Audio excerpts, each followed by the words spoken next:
Do this and your home will be pest-free. First, take a small bowl. Add 3 tablespoons of flour to it.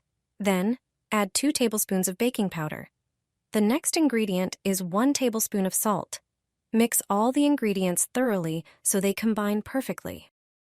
Now, prepare the tomato. Slice it into thin rounds and lay them evenly on a cutting board.